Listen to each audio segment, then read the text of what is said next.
A grass flat at sunrise, where light and sky meet crystal clear water. For those who stalk the flats, it's a time of magic, when a slight ripple on the surface and emerging tailfin can set your heart racing. A permit turning to inspect your fly might be your only success on the day. So what is it about the pursuit of these fish that holds such mystique for anglers? It's a fish that commands kind of this dedicated focus. You gotta get inside their head a little bit. If you have the right fly and make the perfect cast, you might have a chance. This is not your average fish. This creature, the permit, is not an honest customer. The permit is so mystique because it is the hardest fish in the world to catch on fly. And every time when I think I'm starting to figure them out, they surprise me. You know, the further you get along in this sport, eventually all roads lead to permit. You run out of challenges, and 20 years into this game, I haven't run out of that challenge.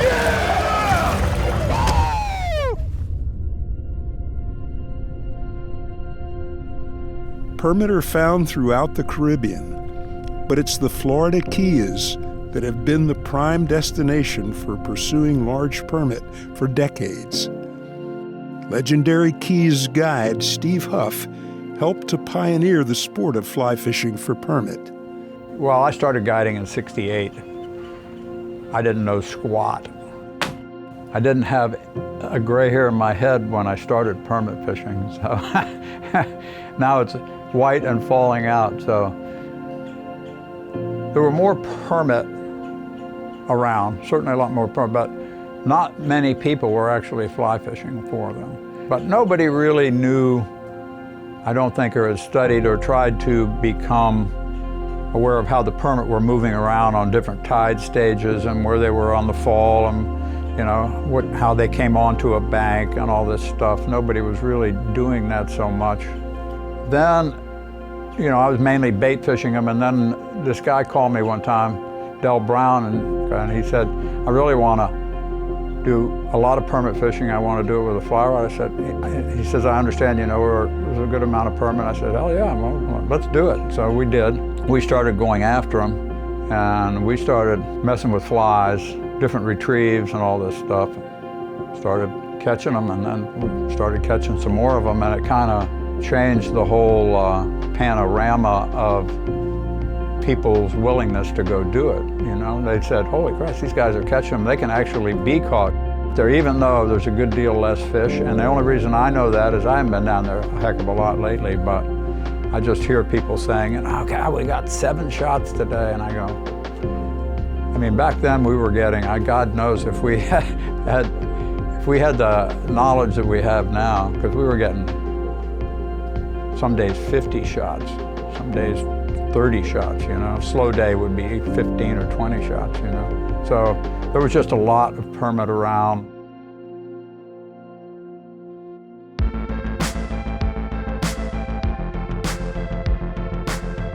I don't know, I can't put my finger on an exact point where Project Permit started, but it certainly came out of concern from anglers and guides about what was happening with the permit population. Permit are more impressive than ever to the Keys' iconic flats fishery, which generates more than 465 million annually. But since those early days, the angling pressure has steadily increased, while the water quality and the amount of healthy habitat have decreased. That's permit. Permit. Our BTT approach that involves science to conservation to making change starts with our cooperation with anglers. Anglers help us identify problems they see on the water that then we can go to scientists and ask for them to evaluate. As we got into permit conservation, an immediate process we had to do was follow the permit to find out where they go, what was their path in life, and where did they counter vulnerabilities that could cause the decline. So I think it just kind of came as a natural for COSTA to step up and say, hey, you know, this is an important signature fish for the state of Florida and for the Keys in particular for fishing guides. Like I just saw a little puff of mud real close to the boat, about 30 feet from the boat at 11 o'clock. There you go. There's one. Got one. you look around the world and BTT is the organization when it comes to protecting, flats fish. Easy up. That's a mature breeding fish that probably just came back from Western Dry Rocks this summer. Oh, yeah. At the time, not much was known about this elusive species, so the initial goal of the project was to understand the movement of permit in the Keys and to make sure that the special permit zone was large enough to adequately protect them. Guides, anglers, and scientists worked together, tagging more than 1,000 permit with dart tags and recording the captures. The data showed that the special permit zone was large enough, but with guides reporting continued declines in permit catches, it was clear that more research was needed. Working with stakeholder groups like BTT is a great way to get an idea of how anglers might feel about a particular topic. And BTT has been a great partner with the FWC because they help us get input about particular issues and they help us think about new ways to accomplish conservation. FWC and BTT work so well together because we bring science to the table. We bring unbiased, third-party academic science that they can use to make decisions. Kill it, Aaron! Good work. Yes, sir! Yes, Awesome. sir! Let's get another one. The next important step in Project Permit was to determine where permit feed and spawn in the Florida Keys. To do this, BTT scientists used acoustic transmitters to record movement patterns of 150 permit over the course of 5 years. The results brought into focus the importance of one spawning site in particular, known as Western Dry Rocks, a 1.3 square mile area near Key West. These are the paths of the Keys permit as they converge and go back to their flats after they spawn. I think from the study we've gotten over 500,000 unique detections from permit that we've tagged, and that provides us with just an absolute treasure trove of information. This shows all the movements of all the permit compressed into one figure over 5 years. And even this, you can see where activity is really high, and you can see how everything's converging at this one central point, and that's Western Dry Rocks.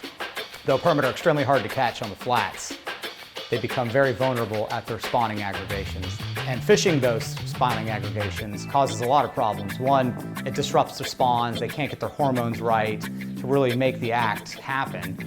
And then also, with all that biological activity, there's also a lot of sharks around that are waiting for an easy meal of a distracted permit or a hooked permit. So that is a major stress we've been working to resolve. BTT shared these findings with the Keys guide and angling communities and with FWC, informing the Commission's important decision to close Western Dry Rocks to all fishing during the April through July spawning season. All anglers from around the country also lent their voices in support of the seasonal closure of this critically important site. I really feel for the offshore guys in this situation because I come from an offshore background. I'm the first generation born flats guide. My father did offshore for over 30 years. At the end of the day, you're closing one location that's going to help out. Like I said, I'm tired of hearing back in the day stories. We finally have a chance to let these fish spawn and grow. I want my children to be able to go out there and experience it the way I did when I was a kid. Been asking for this day for a while. No school, big girl fishing with Dad. Rock and roll! I think my dad likes permit because they're really hard to catch and it's really fun, and I think when you release it you get this really good feeling, and when you're in, you get your adrenaline going. Keep tight, keep tight, keep tight, that's it. Yeah, there you go. That's it. That's a lot bigger than my first permit, Alice. Woo! Easy, easy, easy, bub. So I think that we're just in the opening salvos of this project permit, and I'm looking forward to, seeing what's ahead with future pathways and, following this fish and this story, because I think it can be impactful. What we're doing here can mirror and match what other species and other fisheries need, not only in the United States, but elsewhere throughout the world. and hopefully this knowledge and experience that we're having, you know, that can be replicated elsewhere. Pull, pull, pull, pull, pull. Keep coming. Keep coming. Pull up hard now. Easy. Give it all you got, Alice. All you got. Yeah! Oh my God, Alice Benson!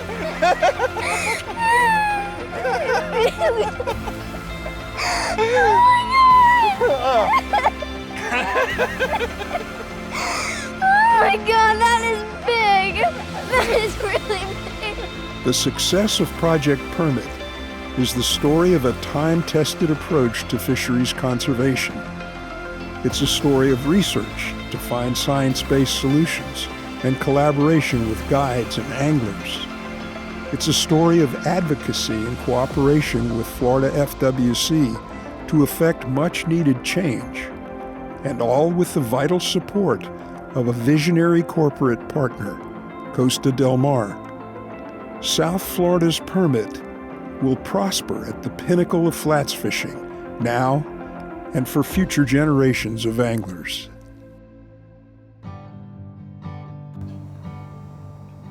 The interesting thing about what you would call an insane or a dedicated fly fisherman is that a lot of these people that I have fished over the years, incredible fly casters and financially secure, never had to worry about anything. They've been everywhere in the world and fished for everything that swims, from giant tuna in Nova Scotia to black marlin off Australia.